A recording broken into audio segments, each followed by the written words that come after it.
So the state of Texas finally stepped in and made a change when it comes to people who are faking having an assistance animal. We're talking all about that today. Let's get started.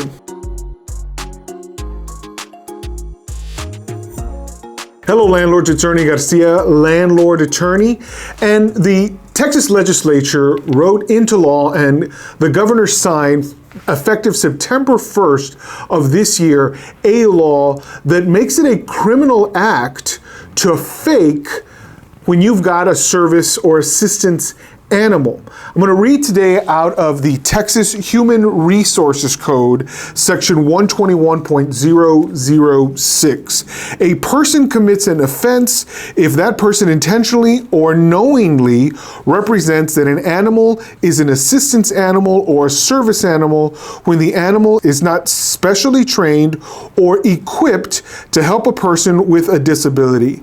An offense under this subsection is a misdemeanor punishable by up to $1,000 and 30 hours of community service. So why is this important in the landlord-tenant scope? Well, because many tenants try to sneak in their animals as an emotional support animal, but fail to supply adequate evidence that their animal is, quote, equipped to help a person with a disability.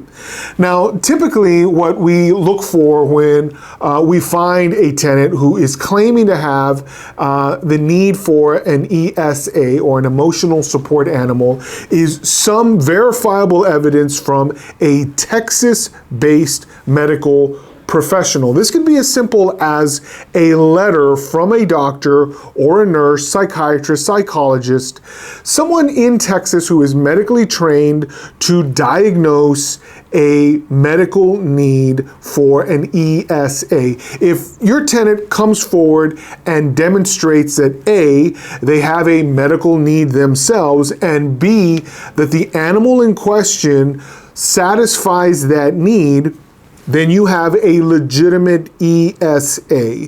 You've got an animal there that cannot be assessed any kind of pet deposit and essentially is not a pet. At this point, they are a medical device and they must be allowed on the premises even if you have a zero pet policy. This tends to get under the skin of a lot of landlords because it's understood that now the tenant has carte blanche with this, and sometimes with other animals. You'll see a number of times tenants getting in on the ESA bandwagon and getting a letter that allows them to keep Fluffy. But then other animals are there as well. But the same rule would apply to them with regard to the other animals. If each of the other animals is not a legitimate ESA, they don't fall under that category, and you can require a pet deposit for them. Landlords, I know you are getting value out of today's video. If you haven't subscribed yet, please consider subscribing. If you like what you're watching, give us a thumbs up. We very much appreciate when you do that. Any questions or comments, leave those for me below. I personally review and answer everything that comes across here. And if you're not a member of our Facebook group, Texas Landlords, we strongly encourage you to join us there. Follow us on Instagram, Threads, on TikTok, and LinkedIn. We are all over social media and look forward to seeing you everywhere we post. So what do you do if your tenant has an animal on the property? Well, you're not required to know that this is an ESA.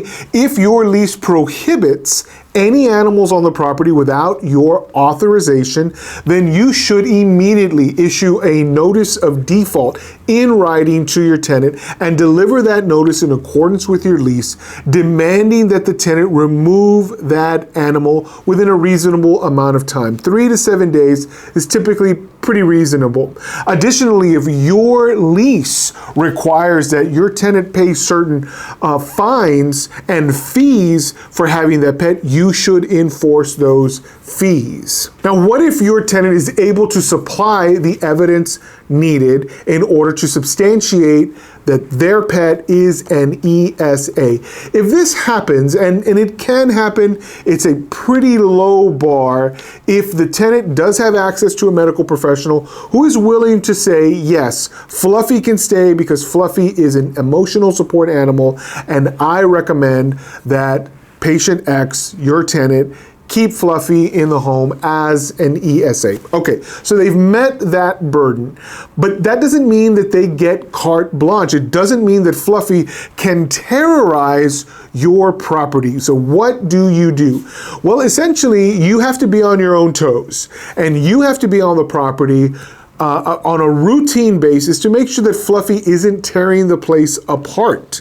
This is incumbent on you, the landlord, to schedule routine visits. Now, by default, I say that all landlords, pets or no pets, all landlords should be on the property at least twice during any 12-month term. I recommend after the 3rd month and after the 9-month, landlord, you need to be on the property, checking the condition of the property to make sure that the property is maintained in good condition. This helps out the tenant in a number of ways because you may find the seeds of a problem and you're able to deal with it in an effective way before it erupts into something much worse.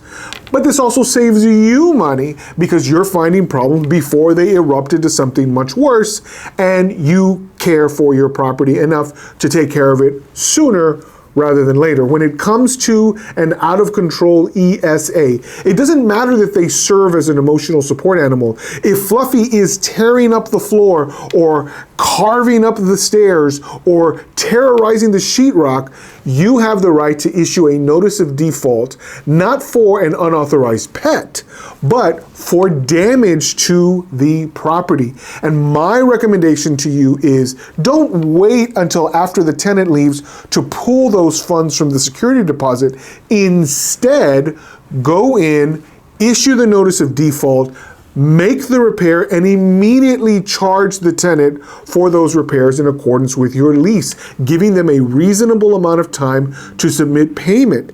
And if your lease has an application of funds clause, making sure that if payment is not otherwise received, that it is pulled from a subsequent rent payment. You want to be able to assess the damage, pay for the damage to be repaired so that the house is back to a good condition, and then let the tenant know that this is the default of their lease. They can't just damage the property because they have an emotional support animal. This is a violation. If they're unable to control that emotional support animal and prevent the animal from causing damage, this may later be cause for you to evict. Again, there's nothing against them having the emotional support animal for its medical purpose, but if it is causing damage, you need to be on top of the situation to make sure that that damage is repaired, that the tenant is paying for those repairs, and that if these things continue, you are issuing ultimately a notice to vacate. I always call for 3 strikes and they're out. If after 3 times that this pet has damaged your property and you've had to repair it and the tenant has had to pay for those repairs, you probably have good cause to issue a notice to vacate at that point. They have an out-of-control animal that continuously and predictably will continue to add damage to your property. Remember, the fact that they are allowed to have the animal, it does not mean that the animal is allowed to terrorize your property. If you find that someone with a legitimate emotional support animal is causing damage during the term of the lease, you must act quickly to go in, remedy the problem, but every time issue a notice of default. Eventually, if enough notices pile up, you're issuing a notice to vacate. This is the best way to protect your property and essentially to weed out any of these fake emotional support animals. If it turns out Fluffy has done his job and now your tenant is emotionally stable and can get rid of Fluffy, that's great. And maybe the tenant ultimately gets some other animal that, again, passes the legitimate emotional support animal test, but does not tear up your property. That's better for everybody. The tenant's needs are met and your property is still in good condition. This way, everything works out. But it starts with your diligence. Make sure to diligently require that your tenants prove with some medical documentation from a Texas medical professional that in fact they require this as a medical need, and that the pet in question actually is equipped in accordance with the law to serve the function of that medical need. If they can't do that, there is no legitimate ESA on the property. But beyond that, make sure that you are on top of the situation to make sure that this legitimate emotional support animal is not causing damage to your property. If it turns out you've got this case, again, you're issuing notice after notice after notice until the issue is cured or until you've gotten rid of a tenant who simply can't control their animal. Naturally, you want to be accommodating to a tenant with legitimate needs, but if they've chosen an animal that's causing more harm, they either have to replace that animal with an animal suitable to both their medical needs and something that they can control, or else somebody's got to make a change. When it comes to protecting your property, remember, the fact that a tenant has an emotional support animal is not a license to destroy property. Stay on top of the situation and make sure that your property is well maintained. For even more information about landlording and the best ways to maintain a good landlord-tenant relationship, YouTube seems to think that this video is perfect for you. Watch it and all the rest of our content. And until next time, landlords, happy leasing.